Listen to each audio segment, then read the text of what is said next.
Halo Sobat Tani, selamat pagi, selamat beraktivitas dan tentunya tetap bersemangat ya Sobat Tani untuk menanam cabai. Baiklah Sobat Tani, hari ini tanaman kita berumur 68 HST ya Sobat Tani. Kita akan melakukan penyemprotan untuk antisipasi antraknosa yang kedua ya, rollingan kedua. Saya menggunakan merek dagang Skor ya, dari bahan aktif golongan azol. Tapi untuk musim ini ya Sobat Tani, karena kemarau, kita menggunakan dosisnya hanya setengah, karena saya takutnya nanti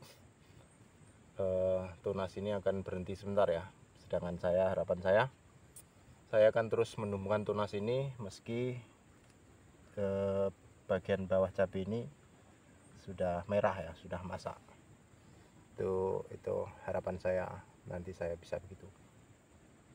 Kemudian untuk inseknya hari ini kita masuk pimetrozin ya, yakni plenum akan saya mix dengan bahan aktif metomil. Saya pakai merek dagang Dangke dari DKW ya. Banyak ya sahabat-sahabat tani yang bertanya kepada saya bagaimana cara mengatasi kerontokan buah di musim kemarau ini ya sebenarnya. Sedikit tip saya berikan, ini pengalaman saya dan saya terapkan di musim ini ya. Yang pertama, memang kondisi panas atau kemarau, tingkat stres tanaman itu sangat tinggi ya, terutama saat kekurangan air. Jadi waktu pembentukan bunga atau mau sekitar masuk masa generatif ya, ketika tanaman kekurangan air di siang hari itu pasti akan mengalami kelayuan, seperti layu lah, daun cenderung turun begini. Otomatis ya Sobat Tani, pasokan makanan akan berhenti dengan apa ya, tanaman tersebut akan berhenti memasok makanan ke seluruh bagian tanaman ya. Dengan begitu bunga akan gugur dengan sendirinya ya, karena mungkin karena sistem tanaman tersebut untuk bertahan hidup ya. Tipnya, usahakan memang di siang hari itu tidak mengalami kelayuan. Jadi pastikan memang di siang hari itu waktu posisi bunga seperti ini masih banyak-banyaknya, pastikan tidak mengalami kelayuan ya, agar nutrisi itu benar-benar termobilisasi ya sampai ke ujung-ujung tunas, ke calon-calon bunga. Kemudian untuk sistem pupuknya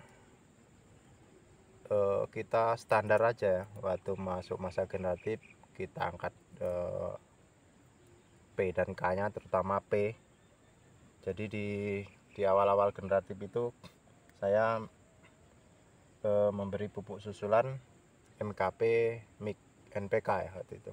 Jadi NPK nya 3 kilo, MKP nya 2 kilo, hanya sekali itu saja. Kemudian KNO putih mix NPK 2 kali kemarin, kemudian terus terakhir kemarin NPK kalium. Kemudian untuk trik saya untuk menaikkan tunasnya terus tumbuh, saya menggunakan pupuk daun ya, pupuk daun yang pernah kita bahas di video-video sebelumnya. Bagus ya Sobat Tani, karena komplit dari segi NPK nya. Kemudian untuk masa generatifnya saya tambahkan pupuk MKP ya 2 kilo. Jadi memang pasokan fosfatnya cenderung lebih tinggi untuk menaikkan, untuk menumbuhkan tunas-tunas barunya, untuk memecah percabangan lebih banyak lagi. Tapi pastikan ya Sobat Tani, kondisi tanaman memang harus benar sehat, maksudnya terbebas dari jamur ya, agar karena pupuk daun yang kita bikin kemarin juga mengandung N yang sangat tinggi.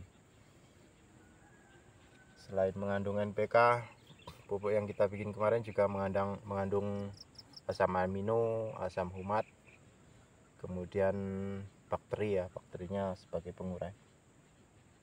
Bisa kita lihat memang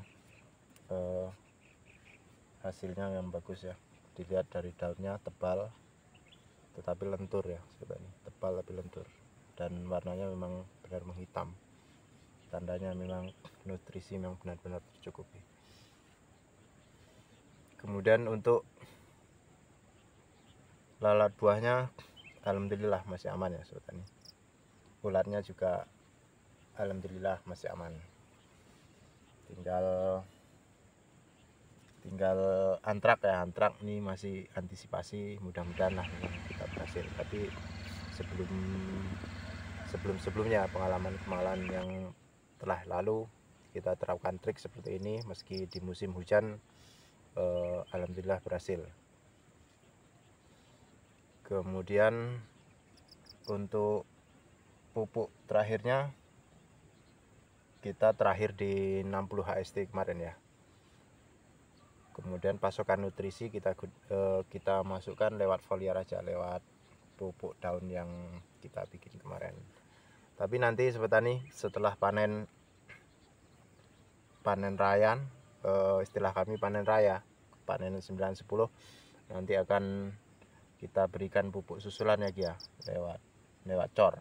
Maksudnya NPK kita cairkan di cor dengan bantuan nitrobakter ya. Saya lagi bikin nitrobakter, nanti saya bikinkan videonya agar NPK tersebut mempunyai reaksi yang cepat ya, dan tentunya sangat mudah diserap oleh tanaman, agar untuk buah-buah ujungnya nanti tetap besar dan tentunya terus tunasnya terus tumbuh dan menghasilkan buah-buah baru. Dan sedikit lagi ya sobat tani, untuk pusingan rollingan kedua ini, antisipasi antraknya kita gunakan merek dagang Skor ya. Terus untuk ketiganya terakhir kita pakai merek dagang Carbrio ya. Kemudian balik lagi ke Redomil Gold. Itu pengalaman saya. Tapi mungkin bagi sahabat tani yang lain punya pengalaman sendiri, mungkin bisa juga diberitahukan kepada saya, atau mungkin bisa kita coba kan,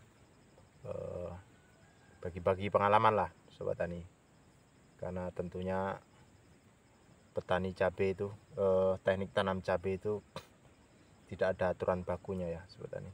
Jadi setiap petani punya trik sendiri-sendiri untuk mengatasi hama dan penyakit. Baiklah sobat tani, mungkin itu saja video kali ini. Jangan lupa subscribe, like, and comment agar tentunya channel ini bisa berkembang, bermanfaat bagi saya dan sobat tani umumnya. Baiklah sobat tani, untuk rollingan fungisida pencegahan antrak ya, yang kedua ini kita menggunakan Skor, bahan aktif difenoconazole, kemudian inseknya kita pakai Vimotrozin Yaniclinum, kemudian mikro metomil saya pakai merek dagang Dangke dari GGW, kemudian MKP dan perkat tentunya.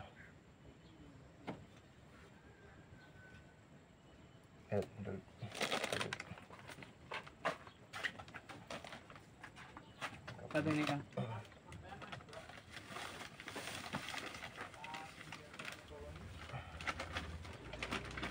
untuk dosis Skornya ya sobat tani, kita pakai dosis yang terendah yakni 0,25.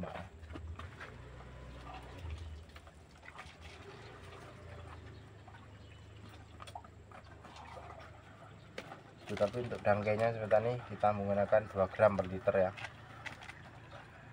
2 gram per liter, berarti untuk 150 gram itu 300